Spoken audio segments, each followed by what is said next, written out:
Tanker क्रेनों, oil की pipelines और यहाँ तक के ऑयल रिग्स की टॉप साइट्स की ट्रांसपोर्टेशन पायनियरिंग स्पिरिट जैसे कंस्ट्रक्शन वेसल्स के जरिए की जाती है। पायनियरिंग स्पिरिट के ट्विन हल्स इन बड़े और भारी भरकम बोझ को उठाने का काम बआसानी अंजाम देते हैं। 1253 फीट लंबा और 407 फीट वाइड ये सुपर साइज जहाज दुनिया का सबसे बड़ा कंस्ट्रक्शन वेसल समझा जाता है।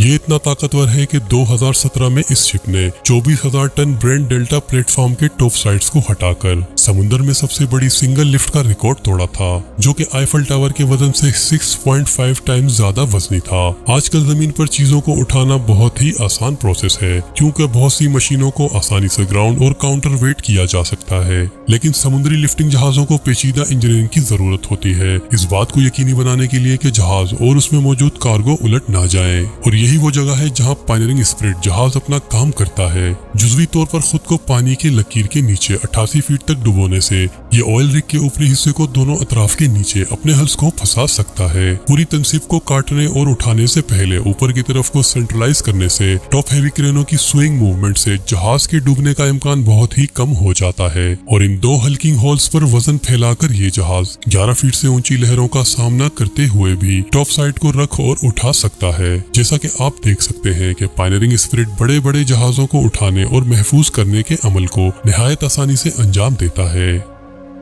क्रूज शिप्स जहाज आज इतने बड़े हैं जहां ये प्रैक्टिकली तैरते हुए शहर बन चुके हैं। 1188 फीट लॉन्ग, 238 फीट टॉल और 154 feet wide the symphony of the seas जमीन पर सबसे बड़ा मुसाफिर बरदार जहाज 2016 में 1.35 बिलियन की लागत से तामीर हुआ। 2,30,000 के इंटरनल वॉल्यूम के साथ ये लग्जरी लाइनर 5,600 मेहमानों और तकरीबन 2,400 क्रू को ले जा सकता है। और जैसा कि आप तवक्को करेंगे कि इस क्रूज शिप में ऐसी कोई भी चीज नहीं है जिसे आप छोटा कह सकते हैं। 18 डेक्स के साथ 22 रेस्टोरेंट्स, 42 बार्स, थिएटर्स, एक आइस रिंक और यहाँ तक के समुद्र में दुनिया की सबसे ऊंची स्लाइड की होस्टिंग करते हुए ये जहाज से ज्यादा एक साइडवे स्काई क्रैपर की तरह है। लेकिन इन सब के साथ ये बड़ा क्रूज शिप सिर्फ 22 नॉट्स की स्पीड तक पहुंच सकता है, जो कि बेहतरीन तौर पर 25 माइल्स पर आवर से कुछ ज्यादा है। ये इससे ज्यादा तेज नहीं हो सकता, लेकिन मेरा अंदाजा है कि इसे इसी वजह से क्रूज शिप कहा जाता है। दी अनपैरेलल्ड प्रील्यूड। अगरचे इसकी तमाम तैरती हुई खुसूसियात के बावजूद ये वाकई कोई जहाज नहीं है। इसे प्रील्यूड कहा जाता है। फ्लोटिंग लिक्विफाइड नेचुरल गैस या FLNG प्लेटफॉर्म। 1600 फीट से ज्यादा लॉन्ग और 240 फीट वाइड ये नामुमकिन वसी जहाज पूरे वर्ल्ड ट्रेड सेंटर कॉम्प्लेक्स से ज्यादा स्टील का इस्तेमाल करते हुए बनाया गया है। ना सिर्फ ये बल्कि इसकी ऊंचाई से अब भी लंदन के मशहूर बिग बेन से ऊंचा बनाती है। ये जहाज अंडर वाटर गैस फील्ड्स में तैरता है और बड़े पैमाने पर मूरिंग चेन्स के साथ सी फ्लोर तक महफूज है। ये चेन्स 25,000 से ज्यादा लिंक्स पर मुश्तमिल है और दुनिया की बड़ी जंजीरों में से एक है। ये एक मरकजी बुर्ज के साथ मुंसलिक होते हैं जो जहाज को खराब मौसम में उसकी तरह घूमने देते हैं।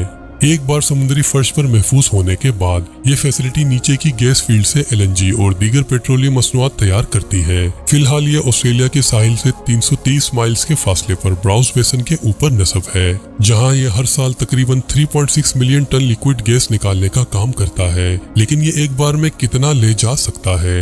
इसमें 175 स्विमिंग पूल्स के साइज के बराबर लिक्विड गैस निकालने की कैपेसिटी है और ये इसके एक डेक पर किया जा सकता है, जो फुटबॉल के 4 ग्राउंड से भी लंबा है। इसमें 3 नाकाबिले यकीन हद तक ताकतवर 6,700 हॉर्स पावर थ्रस्टर्स हैं, जो इसे पोजीशन में रखने में मदद करते हैं।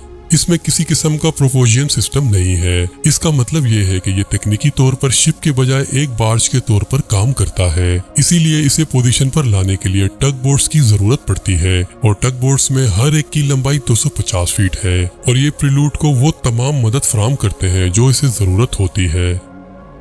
पहली नजर में जो भी इस जहाज को देख रहा है वो ये सोचने में गलती कर सकता है कि ये जहाज आधा कटा हुआ है, लेकिन ऐसा नहीं है, क्योंकि ये रैमफॉर्म टाइटन जहाज का फुल साइज है। अगरचे इसकी लंबाई में कमी है, लेकिन इसकी चौड़ाई वो कमी पूरा कर देती है। 229 फीट चौड़ाई पर यह ट्रायंगुलर शेप जहाज दुनिया के किसी भी नॉर्मल जहाज से ज्यादा वसी है, लेकिन बदकिस्मती से इसकी आधी दिखने वाली जिसावत ने इसे दुनिया के अगली शिप के खिताब से नवाजा है। रैमफॉर्म टाइटन दरअसल एक सेस्मिक सेस्मिक वेसल है जो समुद्री तह पर जियोलॉजिकल फॉर्मेशंस का पता लगाने और पैमाइश करने के लिए इस्तेमाल होता है। ये 24 अलग अलग स्ट्रीमर केबल्स को लहरों की चोटियों पर पेचीदा सेंसर्स के साथ घसीट कर नाकाबिले यकीन सिस्टम का इंतजाम करता है। इस जहाज के स्टर्न पर बहुत बड़ी विंचेस की एक सीरीज महफूज है, लेकिन जब वो मुकम्मल तौर पर खोले जाते हैं तो हर एक 39,000 फीट से ज्यादा लंबा होता है। लिहाजा जब ये इस तरह पानी पर फैले हुए हैं तो वो 4.5 स्क्वायर माइल से ज्यादा के एरिया का अहाता कर सकते हैं। इसके बाद ये डेटा नीचे समुद्री तह का एक कंप्रहेंसिव 3D सर्वे बनाता है,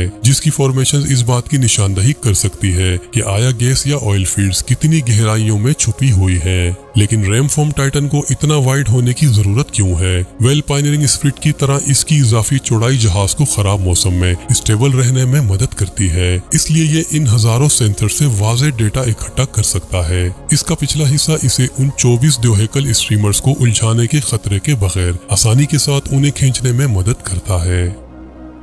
किसी एक जहाज के लिए 73,000 टन से ज्यादा कार्गो एक साथ ले जाना शायद इम्पॉसिबल लगता है, लेकिन बोस्कालिस MV ब्लू मार्लिन ये कर सकता है। 712 फीट लंबा और 138 फीट चौड़ा ये भारी भरकम ट्रांसपोर्ट जहाज सन 2000 में ऑयल रिग्स, एयरक्राफ्ट करियर और यहाँ तक के दीगर कार्गो जहाजों के गिर्द घूमने के लिए बनाया गया था। लिहाजा एक बार जब ये इन तमाम दीगर शिपिंग बहरी जहाजों के साथ भरा हुआ है तो ये जहाज एक शिपिंग जहाज बन जाता है। इस तरह की भारी शिपमेंट को लोड करने के लिए डिजाइनर्स ने इसके बो, स्टर्न और जहाज की साइड्स को हटाने का फैसला किया ताकि ये शिप ओवरहैंग के साथ बड़ी अशिया को ले जा सके। लेकिन इतने बड़े पैमाने पर कार्गो को एडजस्ट करना सिर्फ आधा मसला था, क्योंकि बहुत से कार्गो इसमें बहुत ज्यादा भारी होते हैं जिन्हें दुनिया की मजबूत क्रेनें भी उठा नहीं सकती। तो इस प्रॉब्लम को सॉल्व करने के लिए इंजीनियर्स ने एक रेवोल्यूशनरी फीचर बनाया जो एक सेमी सबमरीन सिस्टम था।